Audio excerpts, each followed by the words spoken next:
ముంబైలో స్లమ్ ఏరియాలో పుట్టి పెరిగిన ఒక అమ్మాయి ఇంటర్నేషనల్ మోడల్ గా మారింది. ఆ అమ్మాయి పేరు మలీషియా హర్వా. ముంబై స్లమ్ లోనే పుట్టింది, కానీ చిన్నప్పటి నుంచి మోడల్ అవ్వాలని కలలు కంది. చాలా మంది నువ్వు అవ్వలేవు అని డిమోటివేట్ చేశారట.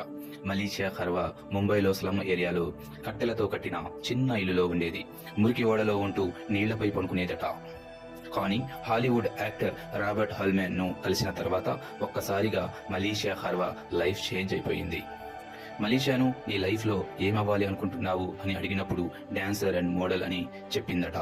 అప్పుడు అతను ఒక ఇన్స్టాగ్రామ్ అకౌంట్ ని క్రియేట్ చేసి ఆ స్టోరీని పోస్ట్ చేశాడట. ఆ స్టోరీ మలేషియా లైఫ్ స్టోరీని మార్చేసింది. తర్వాత కొద్ది రోజులకి పికాక్ మ్యాగజైన్, కాస్మోపాలిటన్ మ్యాగజైన్ లలో మోడల్ లాగా కనబడింది. మలేషియా ఒక ప్రొఫెషనల్ చైల్డ్ మోడల్ గా మారింది. కన్న కలలు నిజమవుతాయి అని కల్లో కూడా అనుకోలేదట. మలేషియా జర్నీ గురించి మీ అభిప్రాయం ఏమిటో కామెంట్ చేయండి.